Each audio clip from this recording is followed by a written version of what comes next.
네, 그렇다면 한미 2+2 통상협의와 관련해서 오늘 봉영식 연세대 객원 교수와 함께 바로 이야기 나눠보도록 하겠습니다. 어서 오세요. 안녕하십니까. 안녕하십니까. 예, 우리 시간으로 어제 밤이었습니다. 미국에서 한미 통상협의가 열렸는데 일단 미 측에서도 굉장히 만족한 듯한 발언을 내놨거든요. 걸렸던 시간도 1시간 20분 정도, 예상보다 빠르게 끝났습니다. 그만큼 좀 분위기가 좋았다고 보면 되겠습니까? 예, 그렇습니다. 이제 트럼프 행정부로서는 조기 수학이라고 그러죠. 일단 그 굉장히 혼란스러운 상황에서 긍정적인 신호를 이제 시장에 보내야 되는 그런 정치적 상황에 놓여 있습니다. 그래서 우선 협상 대상국인 일본, 한국, 호주 등과 일종의 그 긍정적인 성과가 있다는 시그널을 보내야 되기 때문에 베센트 재무장관이 굉장히 좋은 그런 협의였다. 성공적이었고 생각보다 빠르게 진행될 가능성이 보였다고 긍정적으로 평가했습니다. 좀 구체적으로 보면요. 지금 베선트 장관이 한국이 일찍 협상하러 왔다. 그리고 최선의 제안을 가져왔다. 이것이 이행될지를 보겠다라고 이야기를 했습니다. 그렇다면 뭔가 제안이 있었다는 건데 어느 정도 그러면 합의가 이루어졌다라고까지 보면 되겠습니까? 아니죠. 그건 앞서고 있는 것이죠. 이 출국 전에도 이제 안덕근 장관도 그렇고 최상무 부총리도 예. 이것은 협상이 아니다. 니고시에이션스가 아니고 컨설테이션, 협의다. 예. 즉 상호 입장에 대한 의견을 조율하고 그 주장을 교환하는 것이라고 선을 그었습니다. 예. 그러니까 그 스콧 베선트 미국 재무장관이 긍정적으로 평가를 하더라도 이것은 협의 차원에서 긍정적인 것이지 협상이 개시됐다고 볼 수는 없는 것이죠. 협상 개시를 위한 개시가 시작되었다는 차원에서의 성공적인 것이고 이것은 미국의 입장입니다. 그리고 한국 입장에서는 이 상호 관세라든지 품목별 관세 철폐를 요구했다. 이것은 상당히 일본 정부가 미국에 대해서 주장한 것과 비슷하게 강하게 이야기했다고 할까요? 그 한국 측의 입장을 명확하고 강하게 주장한 것으로 보입니다. 그 협상이랑 협의가 지금 분명히 다르다고 예, 예. 하셨는데 이게 간단하게 개념을 좀 정리하고 넘어가 볼까요? 협상은 이제 품목벽으로 예.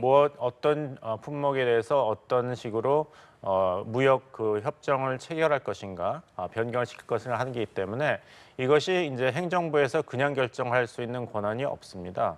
그러니까 양측이 국가를 대표해서 이야기를 하고 조건을 서로 교환을 하더라도 그것이 이제 국회를 통과해야 됩니다. 그래서 그런 상황을 우리에게는 사실상 그걸 무기화할 수 있는 여지가 있는 것이죠. 왜냐하면은 아무리 미국이 우리에게 압박을 가하더라도 그것이 협상 대표단이 그 전권을 가지고 자주적으로 결정할 수 있는 사안이 아니기 때문에 우리 뒤에 있는 한국 국회 그리고 국민과 기업에게도 이것을 설득시키기 위해서는 조기 합의가 아니라 좋은 합의가 꼭 된다고 오히려 미국 측에 이것이 우리가 전략적인 지렛대로 사용할 수 있는 여지가 있습니다. 네. 그래서 이번에도 예. 이번에 주미 한국 대사관에서 한 브리핑 내용을 보면은 우리 정치 상황을 미치게 잘 설명을 했다는 것은 그만큼 7월 8일 전에 상호 만족할 만한 합의를 이루는 것은 추진을 하되 우리 정치 일정에 따라서 이것이 영향을 받는다는 것을 미치게 명확하게 이야기를 했고 미국도 여기에 이해와 공감을 표시했다는 것은 이런 한국의 정치 현실을 그리고 그 중요성을 미국에게 설명하는 그런 긍정적인 효과가 있었다는 것을 보여줍니다. 앞서 워싱턴 현지에 나가 있는 저희 취재 기자도 전해준 것처럼 트럼프 대통령도 그렇고요. 미국의 베센트 재무장관도 그렇고 저희가 원스톱 쇼핑이라고 하잖아요. 예. 이번 관세와 관련해서 방위비 문제를 연관시키지 않겠냐라는 부분에 대한 우려도 있었는데 최상무 부총리가 방위비 문제에 대한 언급은 이번에 전혀 없었다고 했습니다. 그렇다면 이거는 조금 더 지켜봐야 하는 문제인 건지 아니면 앞으로도 언급을 안 하겠다는 건지 좀 어떻게 봐야겠습니까? 그렇게 이제 예단할 수는 없죠. 예. 정말 말씀드린 데서 협상을 시작한 것이 아니고 협상을 시작하겠다는 협의를 시작한 것입니다. 이제 말이 점점 복잡해지는데 그런 면에서 본다면은 이제 일종의 삿바 싸움인데 여기서 트럼프 대통령이 일방적으로 얘기했던 원스톱 쇼핑이라든지 한미 방위비 분담금 협정까지 연계시켰다는 것에 대해서 우리가 명확한 선을 그었다는 것. 이번 2+2 협의에서 우리 측에서는 국방장관이 참여한 것도 아니고 외교장관이 참여한 것도 아니었지 않습니까? 그런 면에서 본다면은 방위 문제를 언급하지 않았다는 것은 일종의 한국에서는 초기 단계로서는 굉장히 긍정적인 수확이다 말씀을 드리겠고 이 카드는 양쪽에게 다 있는 것입니다. 미국에게만 유리한 카드도 아니고 한국에게만 불리한 카드가 아닙니다. 이런 카드를 쓸 것인지 안 쓸 것인지는 우리가 이제 7월 초 합의 타결 목표 스케줄에 따라서 굉장히 그 탄력 있게 대처할 수 있을 것입니다. 그 지금 말씀하신 게 이제 우리의 어떤 정치 일정도 그렇고요. 여러 가지 뭐 이제 상황들을 설명해서 서두르지 않겠다는 게 이제 결국엔 이제 우리 측에서 설명한 입장인데 이게 미국에서 하는 이야기를 보면은 이게 좀 빨리 진행될 수도 있다라는 뉘앙스가 있어서 이게 약간 결이 좀 다른 것 같거든요. 그래서 어떻게 좀 양쪽의 해야 입장이 되는 다르기 때문이죠. 지금 4월 2일에 미국 해방의 날을 트럼프 행정부가 선포를 했는데 네. 그다음에 미국의 시장이 요동쳤지 않습니까? 이번에 명확하게 밝혀진 것은 이 트럼프 행정부의 관세 폭탄이 역풍을 자초했다는 것입니다. 특히 중국 입장에서는 트럼프 대통령 자신이 중국 측과 지금 협상이 진전되고 있다고 이야기를 했는데 그 외교부 대변인이 이것은 가짜 뉴스라고 예. 정면으로 반박할 정도입니다. 그래서 협상의 문은 항상 열려 있지만 미국이 자초한 문제이기 때문에 미국이 책임 있는 행동을 먼저 보여야 된다고 굉장히 강경한 입장을 고수하고 있습니다. 따라서 이제 시간은 미국 편이 아닙니다. 따라 이런 상황에서는 이제 한국, 일본, EU 등에서 좀 더 미국 측의 입장에 도움이 되는 그런 협상 태도를 보이기를 간절히 바라고 있는 것이죠. 그래서 이제 스캇 베선트 장관은 계속 긍정적인 평가를 하고 있고 조기 합의를 기대한다는 메시지를 보이는 반면에 우리는 우리의 이제 정치 일정 등을 이야기하면서 신중하고 철저하게 그런 협상에 임하겠다는 자세를 보이는 것은 양측 입장에서 본다면 어떻게 보면 굉장히 당연한 그런 태도라고 볼 수 있겠습니다. 앞서 우리가 이번 협의를 하기 전에 좀 답안지가 있었으면 좋겠다 하면서 이야기를 했던 부분이 한 주 앞에 있었던 일본과 이제 협상이지 그렇습니다. 않겠습니까? 그 부분에 대한 이야기를 하면서 당시에 뭐 트럼프 대통령이 직접 만나기도 했었고 그런데 우리는 어쨌든 베선트 재무장관만 만남을 가졌습니다. 일본과의 방식과는 조금 달랐던 것 같기도 한데 전체적인 그런 형식이라고 해야 될까요? 어떻게 좀 평가하십니까? 일단 이제 재무부 빌딩에서 이 협의가 이루어졌다는 것, 그것은 이제 트럼프 대통령이 깜짝 출연을 하지 않는다는 신호였죠. 왜냐하면 트럼프 대통령이 출연을 하려면 일본 협상당과의 그런 만남과 같이 백악관에서 이루어져야 됩니다. 이제 대통령 경호 사정이 있기 때문에. 그런데 재무부 빌딩에서 이루어졌다는 것은 이제 트럼프 대통령이 직접 개입은 하지 않는다는 것, 그것을 이제 명확하게 보여주는 것인데. 트럼프 대통령뿐만 아니라 그 소위 지금 미국의 무역 정책을 이야기하는 입이 많이 바뀌었죠. 이전엔 정말 여러 사람이 여러 얘기를 했고 또 극단적인 얘기를 많이 했지 않습니까? 케빈 헤스 백악관 국가경제위원회 위원장도 그 더티 15 그래서 혼내줘야 된다 15개국 이런 얘기를 앞장서서 했고 하워드 러트닉 상무장관도 우회 수출 통제도 이번에 포함시킬 거다 얘기했고 또 피터 나바로 백악관 무역고문은 앞으로 10년 동안 매년 관세 수입이 600억 달러에 이를 것이다. 그래서 이제 미국의 부흥의 시대가 올 것이다 이렇게 얘기했는데 잘 보시면 지난 2주 동안에 이 하워드 러트닉 상무장관이 사라졌습니다. 언론에서. 또 피터 나바로 백악관 무역고문도 요즘에 모습이 보이지 않고 있죠. 예. 스캇 베선트 장관만 계속 나오고 있지 네네. 않습니까? 이번에 재무부 빌딩에서도 한미 간의 협의가 이루어졌고 이것은 미국이 이런 관세 폭탄의 후유증 그런 피해를 최소화할 굉장히 어려운 상황에 있다는 것.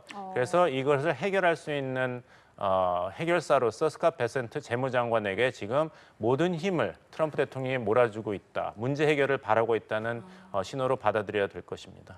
그러면 이 트럼프 대통령의 개입 자체만 놓고 이 협의가 지금 잘 되고 있다, 안 되고 있다, 뭐 이런 힌트를 얻을 수도 있는 겁니까? 이게 일본이랑 좀 달라서요. 만약에 조금 여유가 있다면 트럼프 대통령이 좀 더 이제 적극적인 행보를 보였을 텐데 지난번에 이제 제롬 파웰 미국 연준 위원장이 굉장히 기본 금리 결정이 어렵다. 인플레이션 연착륙도 이루어졌지만 또 잘못하면 이제 고용 문제, 고용 시장에 네네. 문제가 있을 것을 했을 때 그 비판하는 글을 X에 트럼프 대통령이 올렸지 않습니까? 네. 그 다음에 미국 증시가 또 요동쳤습니다. 그 다음에 이제 트럼프 대통령이 제롬 파웰 의장을 교체하는 것을 고려하고 있지 않다 이런 얘기를 하면서 한 발 물러섰거든요.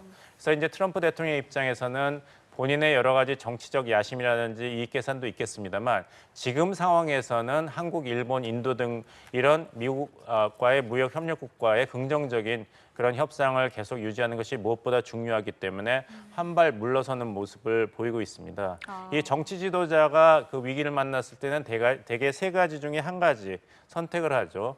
희생양을 만들거나 영웅을 만들거나 아니면 대변인을 앞세우죠. 지금 스캇 베센트 장관이 자꾸 앞에 독자적으로 나오는 것은 트럼프 대통령의 복심을 반영하는 것으로 보입니다. 예, 우리도 이제 미국과 만났고 일본도 만났고 그렇다면 그 끝에 있는 중국이라고 해야 될까요? 지금 미국과 중국의 신경전이 계속되고 있는데 트럼프 대통령 같은 경우에는 계속해서 관련해서 접촉을 하고 있다라고 했는데 중국에서는 그런 적 없다, 가짜 뉴스다라고까지 이야기를 했습니다.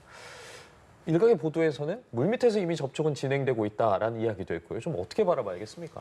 제가 사회자님께 전화를 했는데 받지를 않으셨어요. 접촉이 이루어진 겁니까? 안 이루어진 겁니까? 제 입장에서는 이루어졌다고 얘기할 수 있고 사회자님 입장에서는 무슨 소리를 하느냐 하실 수 있는 것이죠.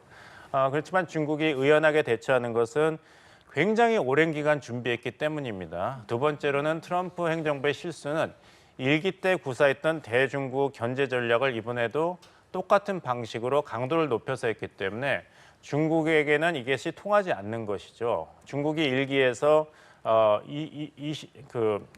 관세 폭탄을 2번 받았는데 그때 얻은 교훈은 트럼프 행정부에게는 양보를 해도 이것이 결말이 나지 않는다. 처음부터 강경하게 대응을 해야 되고 또 체력을 보강해야 된다. 즉 내수를 진작해야 된다. 그래서 중국이 이제 내수 시장을 강화하면서 수출 비중을 19%까지 내렸습니다. GDP 대비. 그 19% 중에서 미국에 대한 수출이 15%까지 줄었어요. 그래서 대중 트럼프 관세 폭탄이 100% 실현이 된다 하더라도 중국 GDP에 2.8%만 영향을 미치게 됩니다. 그렇다면은 이 2.8% GDP 손실을 내수를 5% 정도 진작을 시킨다면은 이것을 버틸 수가 있는 내구력을 키운 것입니다. 그리고 굉장히 오랫동안 준비해온 것은 미국이 전기차, 반도체, AI 등에서 이제 선두주자가 되겠다는 이런 장기적인 계획을 이미 2015년 양회에서 발표했습니다. 우리가 그때 들은 것은 이제 중국 제조 2025, 중국 공정 2035. 그래서 3단계로 10년 동안에 2025년까지는 중국이 제조 강국 대열에 진입하고 2035년까지는 제조업 전체에서 중등 수준까지 도입을 하고 45년에는 그 과학 굴기를 완성해서 산업 고도화 정책의 성공으로 제조업 분야에서 글로벌 선두 계열에 진입한다. 따라서 신중국이 출범한 100주년인 2049년에는 세계의 제조업을 선도한다는 계획이었는데 그것이 이미 보이고 있습니다. 미국에 테슬라가 있다면은 중국에서는 전기차 BYD가 있고 스마트폰 시장에서 화웨이, 샤오미 등이 애플과 경쟁하고 있고 또 AI 분야에서도 이제 딥시크가 나왔지 않습니까? 그래서 미국이 중국을 때리는 방법이 똑같지만 중국이 체력을 보강했기 때문에 지금의 중국 버티기가 미국을 굉장히 괴롭히고 있습니다. 자, 그런가 하면 지금 미국에서는 우리나라랑 일본에 알래스카 LNG 투자를 압박하고 있다 이런 보도가 나오고 있고 이게 지금 실제로도 이제 실현될 것 같은데 이럴 때 우리나라는 여기에 대해서 어떻게 대응하는 것이 맞습니까?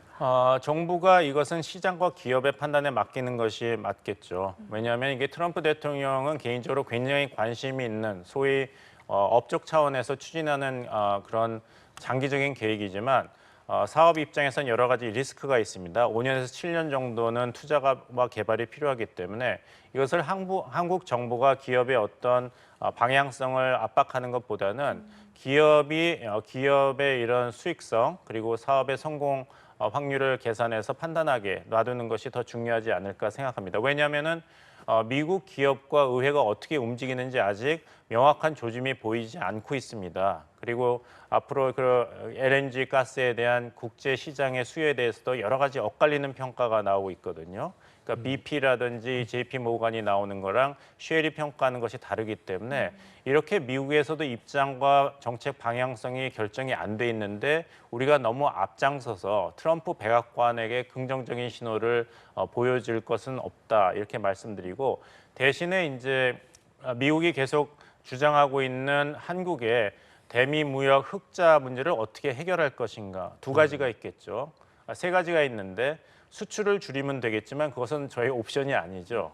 그러면 두 번째는 수출은 계속하되 수입을 미국으로부터 증가시키면은 미국에서 볼 때 이제 무역의 그런 균형이 이루어지겠죠. 그렇다면 꼭 알래스카 LNG가 아니더라도 2024년에 우리가 미국으로부터 원유를 수입한 것이 전체 대미 수입의 19.8%였습니다. 제일 많은 분야입니다.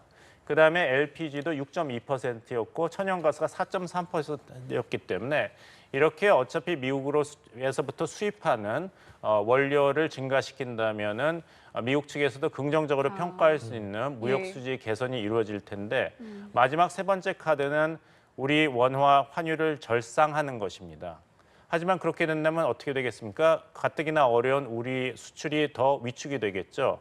그래서 우리 입장에서는 현실적으로 미국으로부터 수입을 증가하는 것이 한국의 경제 그런 체질을 보호하면서도 미국 측에도 긍정적인 이런 평가를 받을 수 있는 옵션으로 남아 있는 것입니다.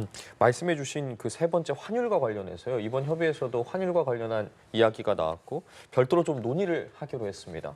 근데 앞서 일본과의 협상에서는 환율에 대한 이야기는 들려오지 않았거든요. 좀 다른 전략이라고 봐야겠습니까? 어떻게 좀 해석해야겠습니까? 그러니까 트럼프 행정부 입장에서는 미국과 무역을 하는 중국, 일본, 한국 등이 자국의 원화를 절상해서 이런 무역 수지가 빠르게 또 명확하게 개선되는 것을 바라겠죠. 하지만 아까 말씀드린 대로 그렇다면은 이 나라들의 수출이 위축될 수밖에 없습니다. 그래서 여러 가지 이제 옵션이 있는데 1985년도에 미국이 독일과 일본에 대해서 그런 환율 절상을 요구했고 그것이 실현됐지 않습니까? 하지만 그 다음에 일본 경제가 잃어버린 30년 저성장, 무성장의 시대로 들어갔습니다. 따라서 제가 미국에서 교수할 때도 방문한 중국 학자들이 항상 얘기한 것은 우리는 일본의 경험을 봤다. 실수를 되풀이하지 않을 것이다. 그래서 우리는 돈이 있더라도 록펠러 센터라든지 소니 영화사를 절대 사지 않을 것이다 이런 얘기를 했거든요. 그렇다면 아무리 압박을 가하더라도 중국이 위안화를 평가 절상할 가능성은 적습니다. 그렇다면 남은 타겟은 일본, 한국 등 미국과 그래도 친밀한 관계에 있는 무역 협력 국가일 텐데 아까 말씀드린 그렇다면 한국의 수출은 어떻게 할 것인가? 미국에 대해서는 이게 달래는 카드가 될 수 있지만 수출이 저하된다면 우리 경제도 어렵게 되지 그렇죠. 않습니까? 예. 그러니까 한국으로서도 이렇게 미국, 일본도 마찬가지로 순순히 수용할 수 있는 옵션은 결코 아닙니다. 알겠습니다. 오늘 말씀은 저희 여기까지 함께하겠습니다. 지금까지 봉영식 연세대 개건 교수와 함께했습니다. 교수님 감사합니다. 고맙습니다.